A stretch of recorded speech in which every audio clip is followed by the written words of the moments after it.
कुणी दोरीनं बांधून ठेवले, मला ती दोरी माझ्या हाताने सोडता येत नाहीये.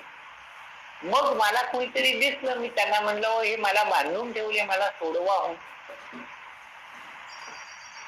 जर का ज्यांनी मला बांधून ठेवलं त्याचा तो मित्र असेल तर तो म्हणेल, गप्प बस, तुला बांधून ठेवलंय ना, ते काय उगीच बांधून ठेवलंय का? मग तो मला काही शिव्या घालेल, तुला बांधून ठेवलंय हेच योग्य आहे. म्हणजे तो माझा सखा नाही, तो माझा मित्र नाही, तो मला सोडवणार नाही. मला सोडवणारा जो असेल, मी त्याला प्रार्थना केली तर त्याच्या मनामध्ये माझ्याविषयी दयाबुद्धी उत्पन्न होईल आणि मी केलेली प्रार्थना तो मान्य करेल आणि माझी दोरीचं बंधन माझं सोडवेल.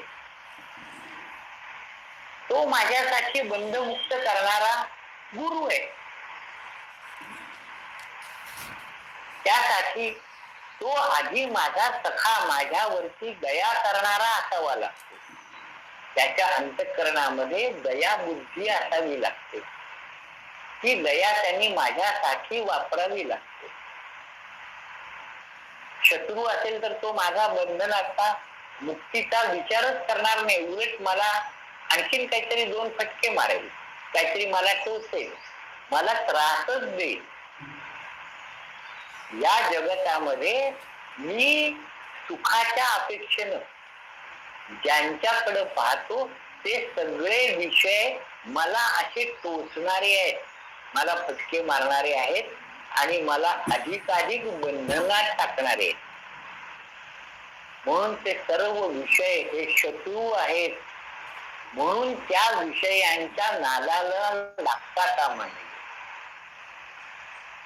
आणि मला सोडवणारा खरा कोण आहे, माझा सखा कोण आहे? त्वमेव माताच पिता त्वमेव, त्वमेव बंधुश्च सखा त्वमेव. या सर्व प्रकारची नाती एकत्रितपणाने ज्याच्या ठिकाणी आहेत असा सद्गुरूच आहे फक्त. आणि तोच मला या बंधनातून सोडवू शकेल. इतर सगळे शत्रू आहेत, मला कुणीही या बंधनातून सोडवणार नाही, उलट मला ते त्रासच देतील. म्हणून मी याचना कुणाकडे करावी? कुणाला तर विधी प्रणिपाते न तो प्रणिपात कुणाला करावं, शरण कुणाला जावं? या विषयांना शरण जाऊन उपयोग नाही. त्यासाठी सद्गुरूंनाच शरण जायला पाहिजे. याचं भान, याचं ज्ञान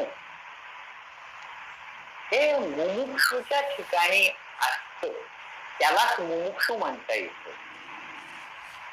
मोक्षाची तीव्र इच्छा, त्यासाठी त्यांनी विषयांचा पूर्ण त्याग केलेला असणं आणि केवळ सद्गुरूंच्याच काही अनन्य भावानी शरण जाणं, असं जर केलं तर ते सद्गुरू फक्त मला या बंधनातून सोडवतील. हा एक विश्वास, ही श्रद्धा ज्याच्या ठिकाणी आहे त्याला मोक्ष मार्गीचा अधिकारी म्हणता येतं. जो सगळा आपला विचार चाललाय अनुबंध चतुष्टयामधला अधिकारी कोण, दासबोध या ग्रंथाचा विषय आणि त्या दृष्टीनं त्याचा अधिकार, हा अनुबंध चतुष्टयाचा विचार आपण समजून घेतोय आणि त्यातला अधिकार हा विषय आपण जर इतक्या बारकाव्याने किंवा याहूनही अधिक मी अल्पमतीनं बोललो, अनेक त्रुटी माझ्या बोलण्यातून नक्की राहिल्या असतील. मी हे बोललो हे 100% इतकंच, याहून अधिक नाही असं म्हणताच येऊ शकत नाही. पण आपण सर्वजण विवेकी आहात, अभ्यासू आहात.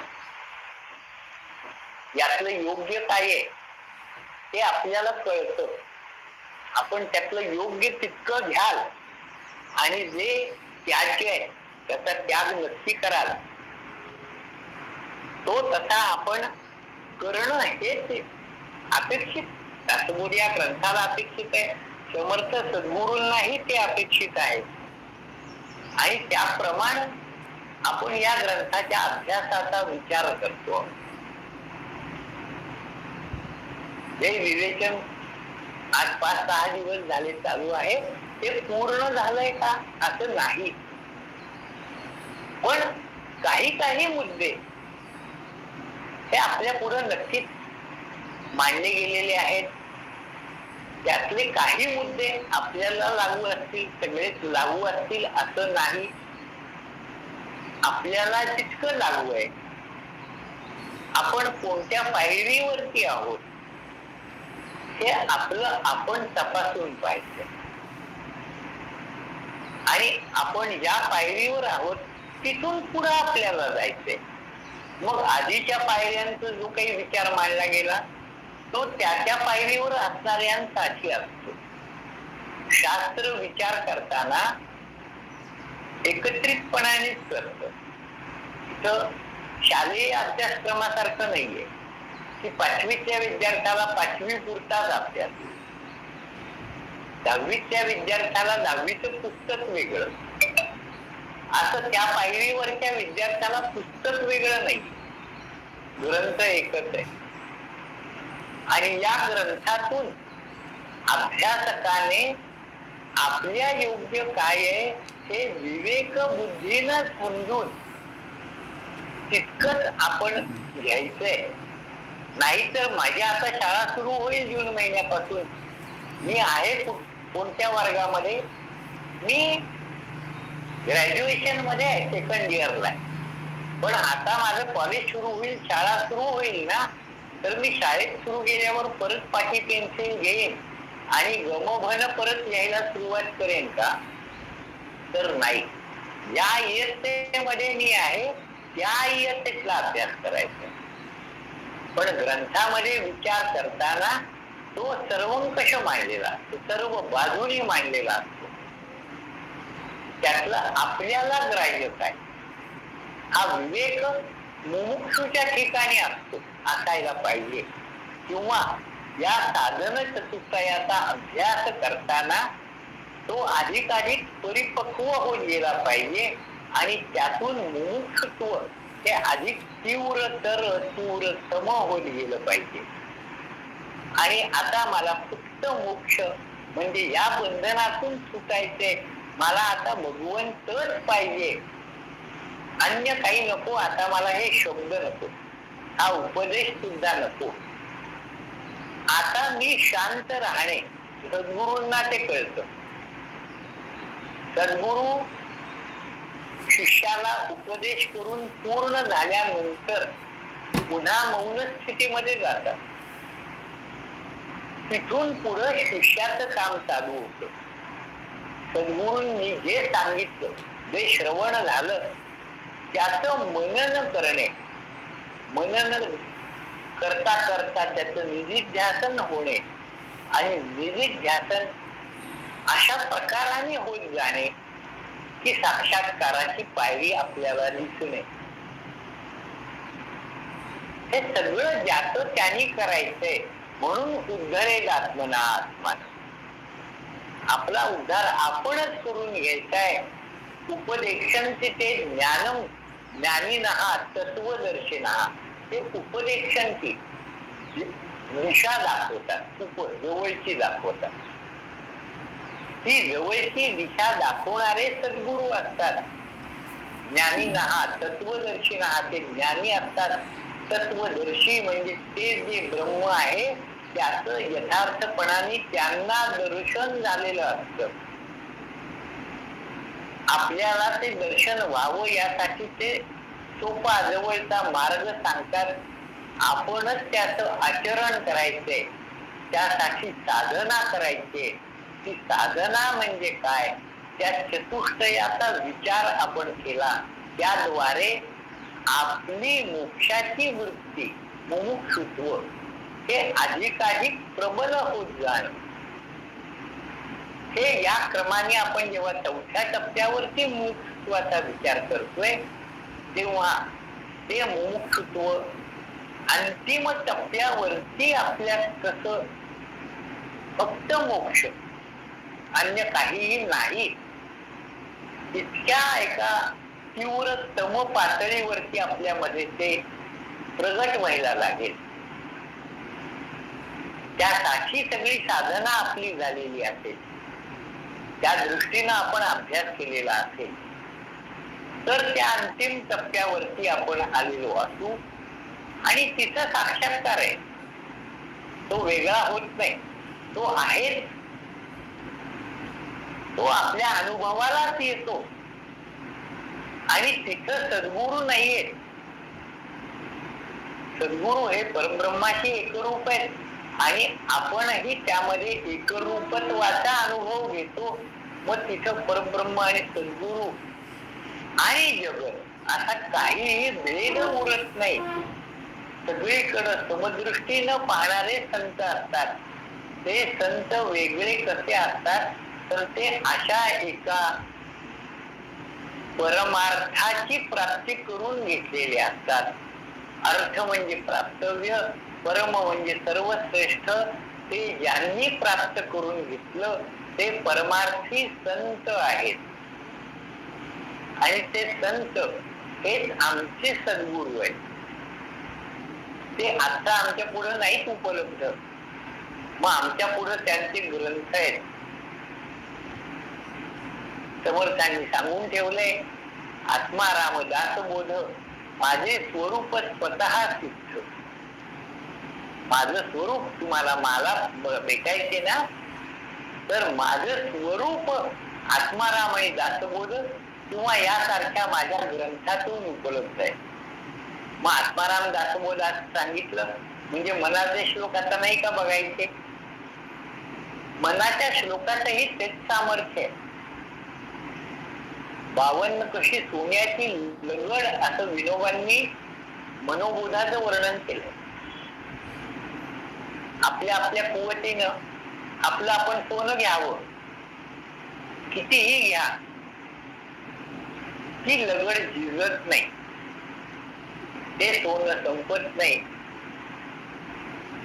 आपण ते घेता घेता सुवर्ण रूप होऊन जाणं हे आपली एक तीव्रतम इच्छा असली पाहिजे. आपणच सोनं होणं अशी इच्छा धरून जो या ग्रंथाचा अभ्यास करेल, साधना करेल, त्याला त्या सुवर्णाची प्राप्ती ही नक्की होते. कारण ते सोनच आहे, वेगळं नाहीये. जीव ब्रह्म एकच आहे. पण मी आता स्वतःला काहीतरी हीन समजतोय, लीन समजतोय, तर तसं नाहीये. तो समर्थ आहे, प्रभू श्रीराम समर्थ आहे आणि मी त्याचा अंश त्याच्याशी जेव्हा एकरूपच होतो तेव्हा मीही समर्थ आहे किंवा मीच समर्थ आहे. एकमेव अद्वितीय असल्यामुळं आता इथं मी असं चकार लावायचं कारण नाही, परंतु विचाराच्या दृष्टीनं बोलण्याची एक पद्धत म्हणून किंवा एक निश्चय व्यक्त करावा या हेतूने हा चकार लावून बोललं जातं की मीच ब्रह्म आहे. ही अनुभूती घ्यायची आहे आणि यासाठी जे करावं लागतं ती साधना. तो अधिकार आपला आपण सिद्ध करून घ्यायचा आणि मग ग्रंथाचा विषयाचा माझा संबंध आणि ग्रंथाचं फल म्हणजे प्रयोजन हे कसं एकरूप आहे हा विचार करता येतो. जाता जाता एक दृष्टांताने सांगतो आणि थांबतो.